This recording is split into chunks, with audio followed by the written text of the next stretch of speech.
What is up, everybody? Skratch coming up with another Raid Shadow Legends video. We are currently on the test server, guys, and we're gonna have a look at the worst champion in Raid Shadow Legends, the new addition, and pray to don't pull that champion. Today we have Saph from the HH Gaming on the channel with us here, guys, just to have a look at the champion and kind of like go a bit over his kit and kind of like have a decent reaction, right? Because it's been a while since we got the worst champion in Raid being added to the game. Yeah. What's up, Saph? How are you doing?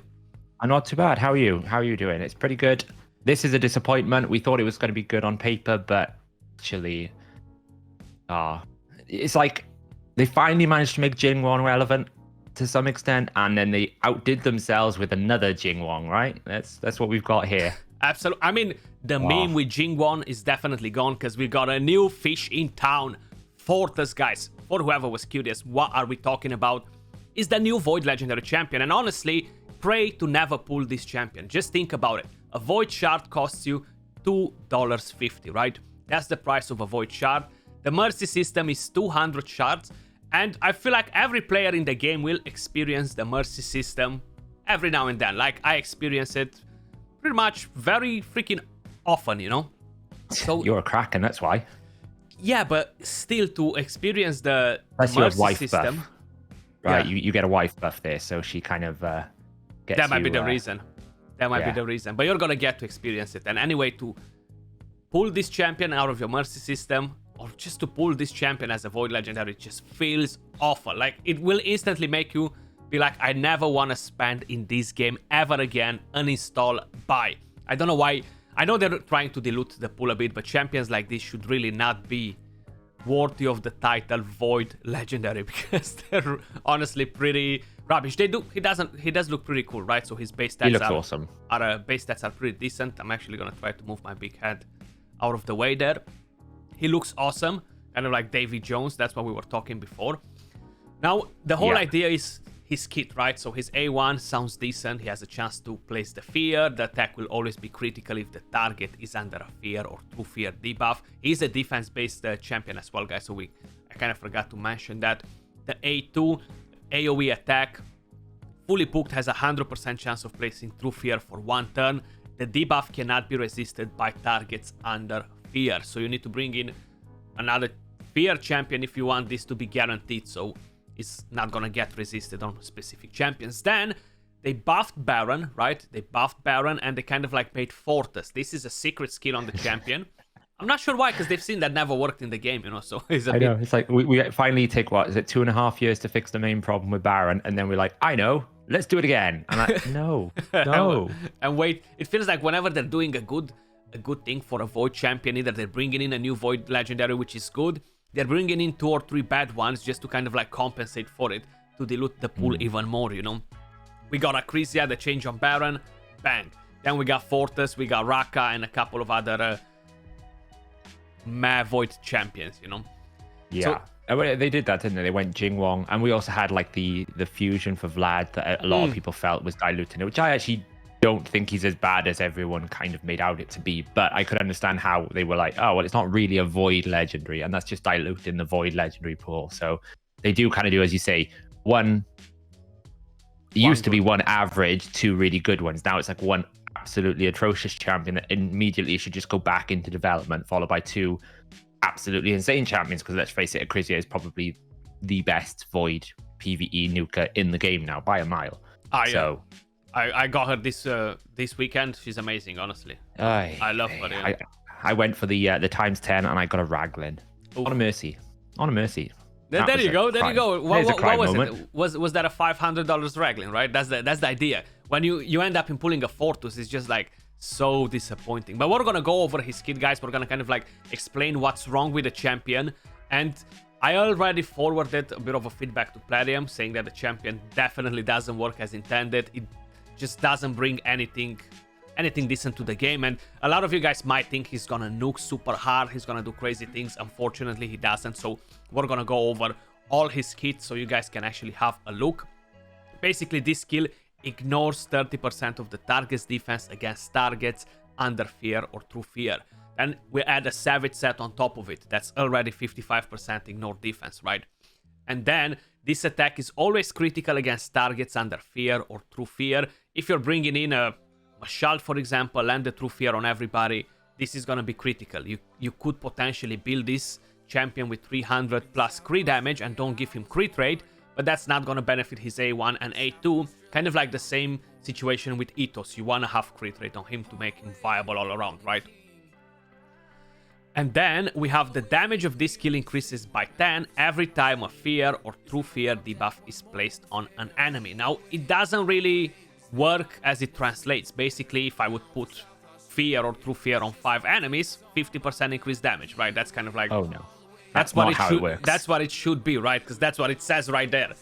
Yeah. Now, 10 multiplied with 5 makes 50, but it's not. So I'm going to let Saph to explain you a bit how this actually works, guys. Just so you get a bit of a grip of it, you know.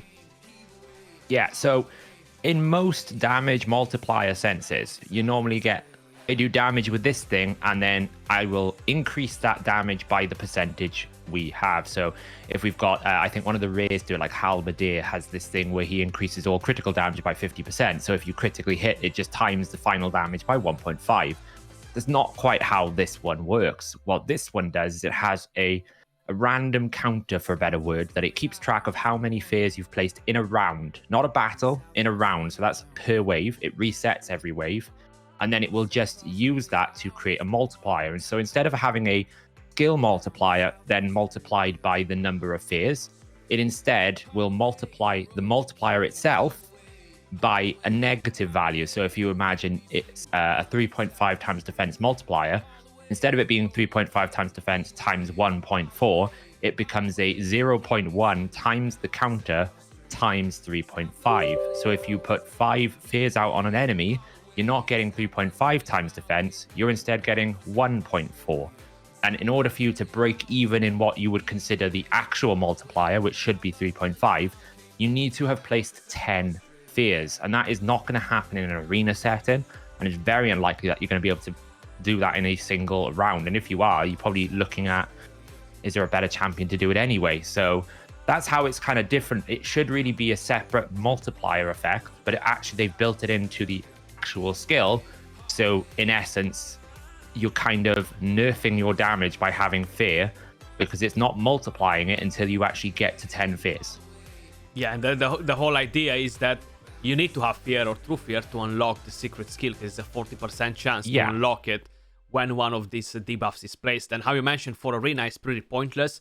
Either you just encounter Stone Skin, either you encounter Immunity, either you encounter Cleansers. So Fear for Arena is definitely not anything great. You're going to encounter the Ship, the new Blessing, which is going to make this champion useless. Really hard.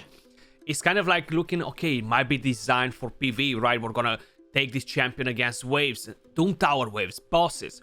Well, think again, it's just not good for that sort of content either, because his damage is so weak.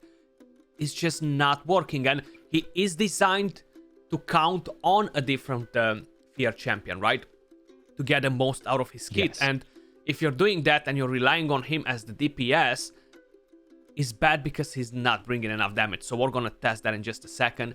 There are some positives with that skill, though. The only thing to note is it doesn't need the fear to be on to work. Once the fear has been placed, the counter has already happened. So, you know, if you get like a resurgent proc, okay, you lose the effect that the ignore defense, and you lose the effect for the fact you need critical rate. But at least you still have like that counter go in, because once it places it, it works. And the unlock is based on a placement, not a presence of fear.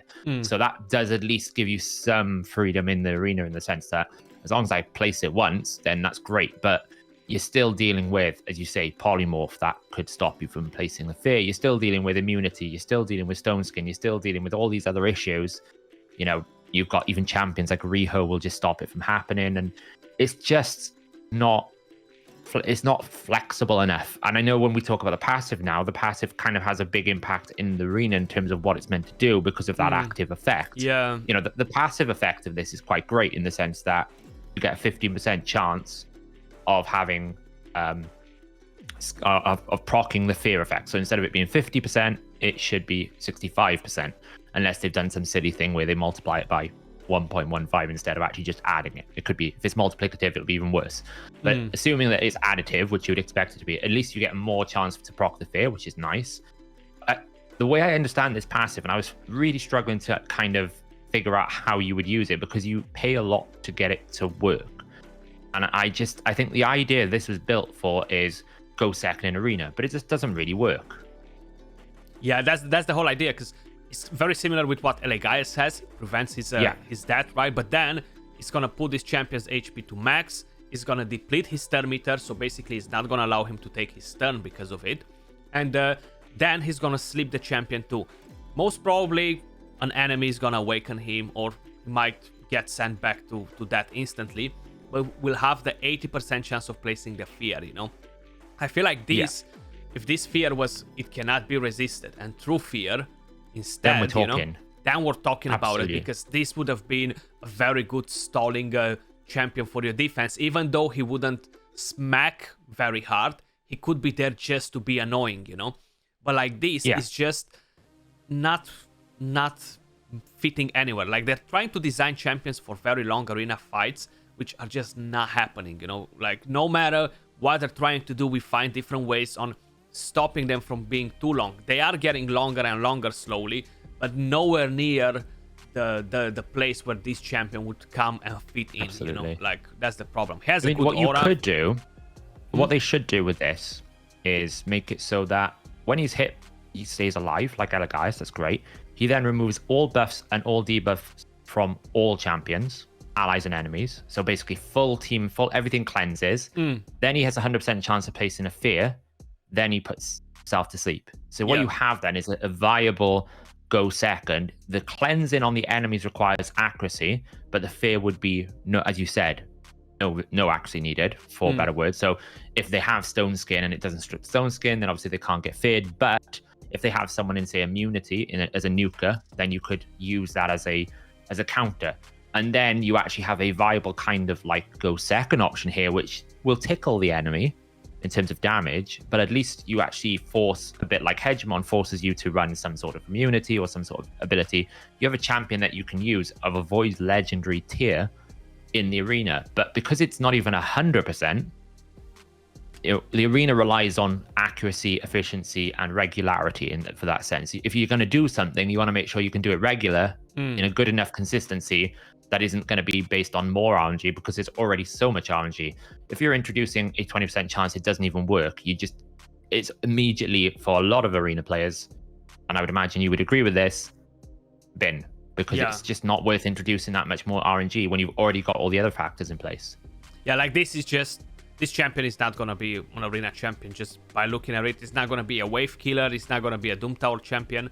It's just going to be a nice looking Vault Guardian, you know, like Jingwon actually has utility. I can use Jingwon against Kaimar teams. I can use Jingwon as my stun target in the clan boss, depending on what sort of team I'm running. I can find uses for Jingwon. Doom Tower secret rooms. I have places, but this one, like, I have very decent stats on him, right? So we gave him damage, we gave him crit rate to check his A1, his A2, but I have 6.2k defense, 100 crit rate, 269 crit damage. I have a bit of accuracy on him as well, just to land the fear at least on the waves when we're gonna try him in the dungeon to see how he works without being dependable of another fear champion. Masteries, pretty solid masteries for a nuker. We even got opportunities, which should give us 12% more damage because of the fear. Helm Smasher, so this should actually be very solid damage. Now, here comes the funny part, because I'm gonna bring it in. I tested this champion on stream yesterday with the guys. We had a blast. We had so much fun with this champion, because with the stats that you're seeing, and if we're bringing him in here, we're even gonna bring Mashaldin just to kind of like see the very first test right here. We're gonna land the True Fear on everybody, and that on paper, by looking at his kit, should give us 50% more damage, but that's not the way it works. Saph already explained us all that, so there we go. We have fear on everybody, right?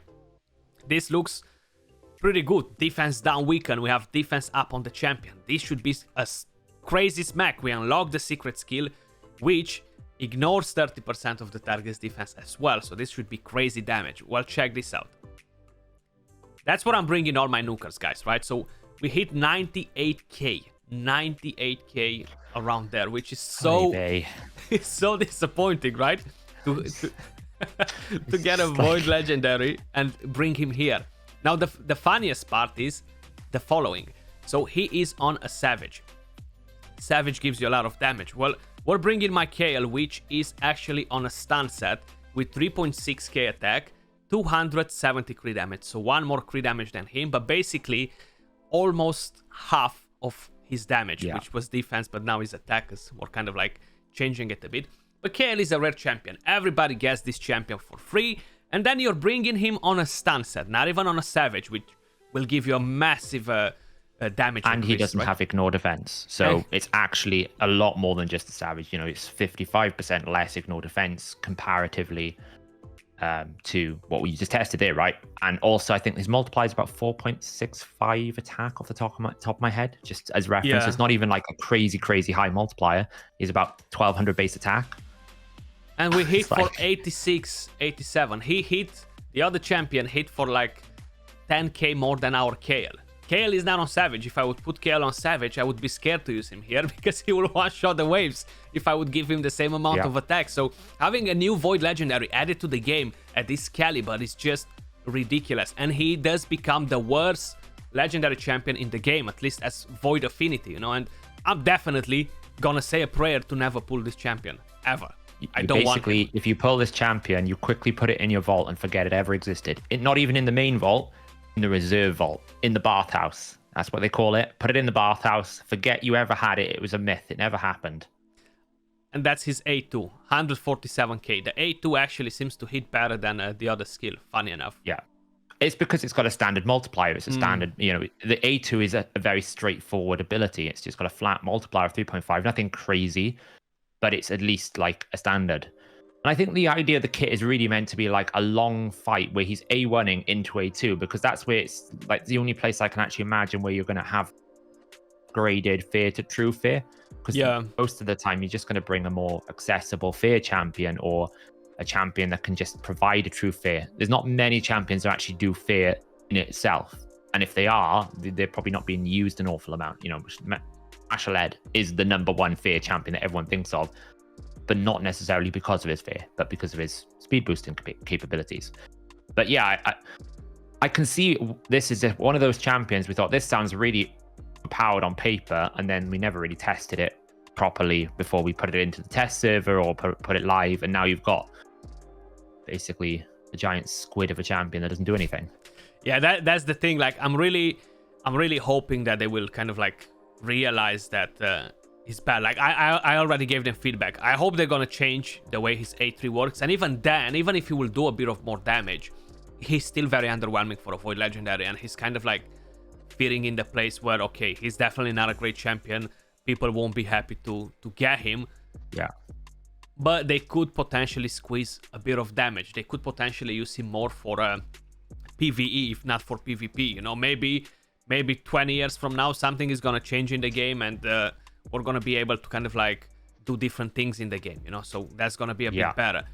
But just thinking about it all around like this is just not doing much for our team, you know.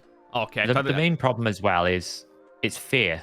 So none of the bosses, this is not going to work against any of the bosses. There's the passive firing off. It did absolutely nothing because everyone's got immunity. You know, this is what you're going to face in high-end arena, so it's not going to do anything. Yeah, but this is not just high-end arena anymore, man. Like, we used to think ages ago, you see, by the time he got his turn, he kind of died, but we used to say 2 years ago that this is high-end arena, but that was 2 years ago. Now this is everywhere. Everybody gets access to Stone Skin. Whoever hits Hydra gets Stone Skin. Whoever does Doom Tower gets Untouchable. Whoever farms Fire Knight gets immunity.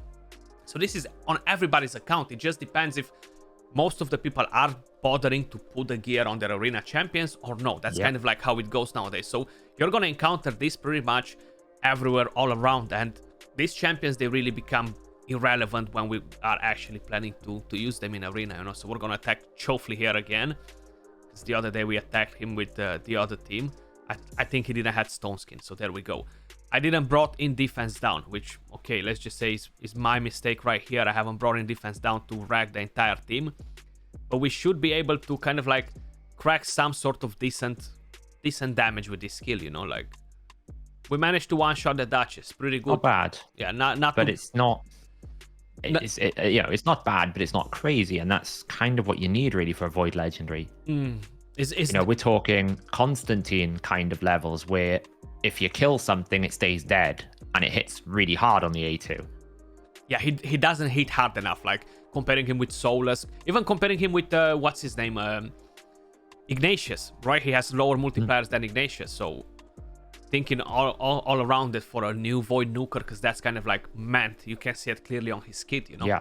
If we think Stultus Dragonbane is probably, in my opinion, the best defensive-based nuker now in the game, purely because he is, everything about his kit makes sense for your fight. He's a defense-based, high-based defense. He's got that passive that gives him basically immunity to everything, so you can't ever remove him.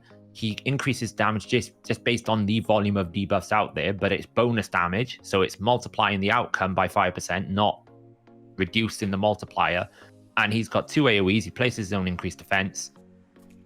That's kind of what you would need. You double AoE, actually good damage, actually some passives that help him, in that arena setting.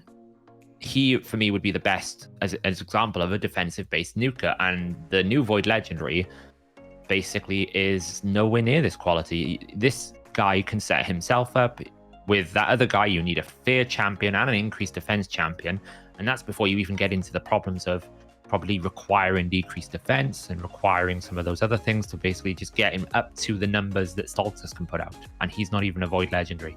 Yeah, I mean, I would have loved if the new Void Legendary would have had this kit. That would have made him the number one defense-based nuker in the entire game, hands down. It would have been amazing. Absolutely. But instead, they made a Force champion, which they know that people won't use as a defense nuker, mainly for their main teams because of the affinity situation. He is pretty good on a go second scenario, though, which is similar to Candrathon, right? Candrathon is great in a go second scenario because of most magic-based nukers. You can't really decrease his defense and weaken, so he's going to be pretty tanky. That means his damage is also going to be pretty good because he's going to himself on that A3. So the only real way to stop him is controlling him. Otherwise, he's going to hit reasonably hard, and he's basically got 3 slots free that can keep him alive on a go defensive, whereas sometimes you need a Siffy, right, to be able to make set it up work, that defense-based nuke. Yeah, exactly. So that's where Force defense is actually quite good in a go second defensive scenario if people are going to use magic against you. But you're right. This is the problem we talked about this, didn't we? About Maranix being Force based. Yeah. You make a nuker, you don't pick Force because Duchess teams are so prevalent. You just can't. And that's before we even talk about Mortu Macabre and all the other champions. But Duchess alone would stop it.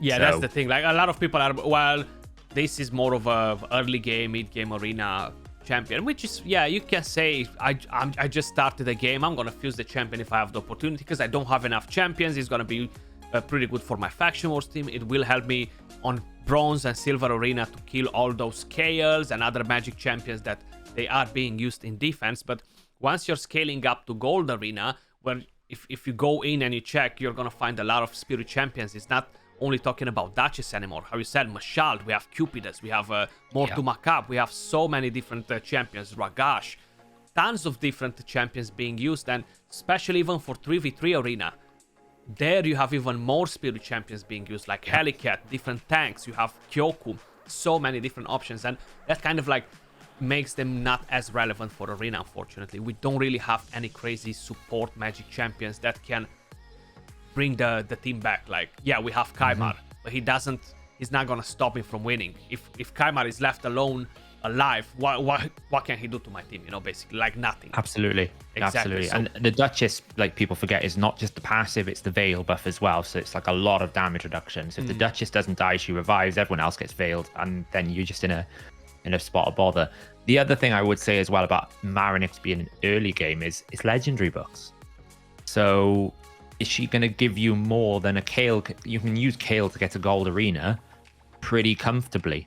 Same gear. Like, she does have like what, 4-point multiplier on the A2, 4.1 on the A3. I was a bit off there because it felt like the A2 was hitting harder, and how you said, it does hit harder because you're getting 20% damage from books, while here you're getting only 10%. So the A2 actually hits harder. But then you do need all these books. She does have slightly higher base attack than a KL. She has a 1.48, right? KL, for example, which is a starter champion, and it's exactly the same with all the rest, guys.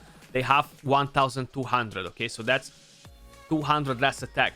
But if you are putting your best gear on KL to have him as a nuker, it's almost going to do the same thing for you. Like, I tried the champion in Hydra, the Fusion. It's not bad as a progression champion. If you need a defense down for Hydra, you're gonna use it, because you don't have a Ugo. But as soon as you have a different champion that brings two things to the team, like you shoot two birds with one stone, she's immediately gonna get scrapped. The damage is very low on Hydra. The only place where she was decent on Hydra was normal Hydra, you know, because she was kind of like out damaging the enemy max HP champions in there, because of the way it works. But everybody's gonna move pretty fast out of the normal Hydra. And then again, if you have a different champion in there that's gonna deal damage, is pretty good. She is good for faction wars. She is decent early on to be used as a nuker, so kind of like. And you do have that A1 that's pretty crazy. But again, if you compare it to someone like Constantine or Phenax, which requires just any debuff to be out there, where this one is just a 50% chance, I feel like they hit harder and they're more easier to activate, because you're going to definitely do that if you place a debuff, where this is a 50%. And it is a 50% chance to hit twice once. So if you first hit and you get it, you don't get it on the second hit as well, but it can 50%. It rolls on both hits, which is, it means you're more often than not likely to get the 4-hitter. And it does hit quite hard when it 4-hit. But again, it's not going to hit more than, say, a Phenax, which block revives on the A1. So if you're using that for an arena setting, or you're using that on specific areas where you just want that champion to die, you know, and when we think about Hydra, Phenax has block buffs. He's got a decreased speed and a decreased defense. He's got a big hit on the A1. So there's, and he's an epic, right? So I think we went a bit off topic, but just as the whole point with Maranix is, you are right, she's pretty decent in the early to mid game, but it is a bit like Ultimate Death Knight for me. Once you kind of look beyond some of the niche parts of the kit, he becomes very straightforward as a decreased attack. And then, do you really want to be investing books of legendary status into a champion of that nature? And she would be the similar thing for me. She would require the books, but do you really want to be investing the books in a champion that you will probably outgrow pretty quickly?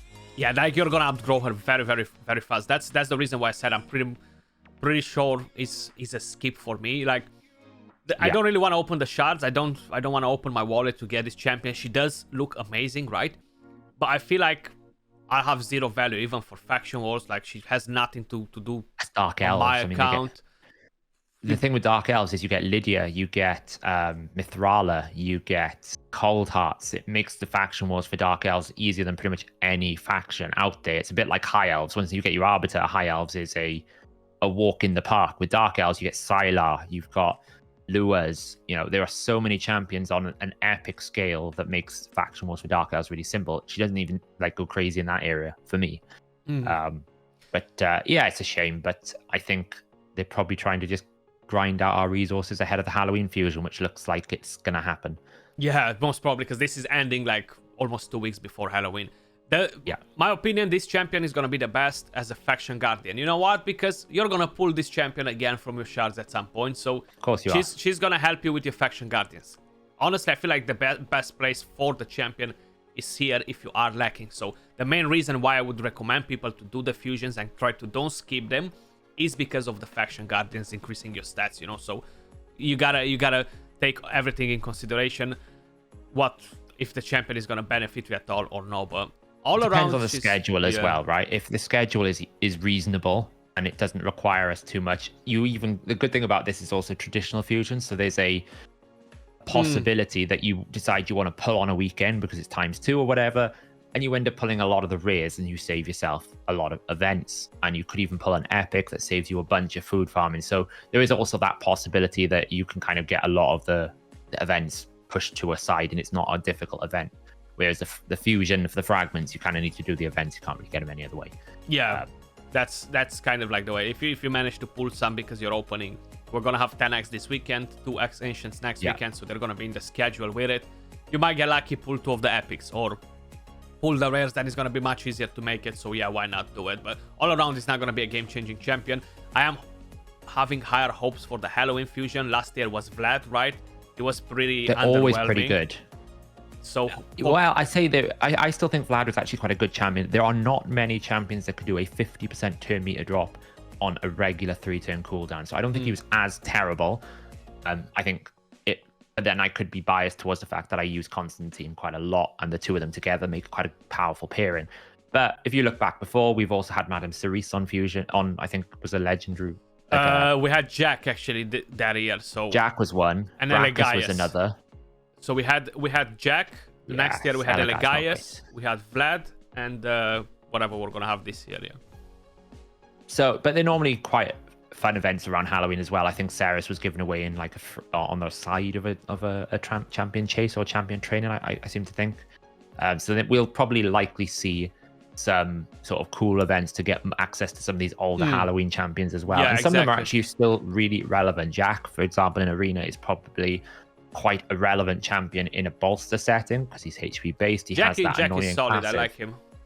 Yeah, great option. So I still think a lot of the old Halloween fusions, like Brackus, is one of the best clan boss damage dealers in the game because he can provide the increased attack with weaken. It's very rare combo weaken and increase attack together. So he's still relevant in a lot of areas of the game, especially Skinwalker's factions as well, which kind of up until recently struggled for good damage dealers to some extent. There's better options now, but now that you've got like Rogash in there and Snicktrack and Cleo, but before that you were literally sitting there going, okay, well my Thane, which is weak affinity to a lot of the stage 20 enemies, is not really going to cut it. It was one of the worst.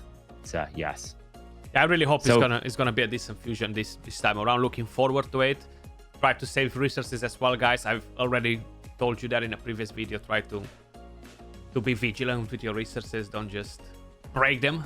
And Saph, thanks for being on the channel, bro. If you want to add anything, make sure you guys head over and check his channel out. He actually has the HH Gaming channel, and I'm gonna leave it in the link down below. Pleasure. Yeah, thanks for having me.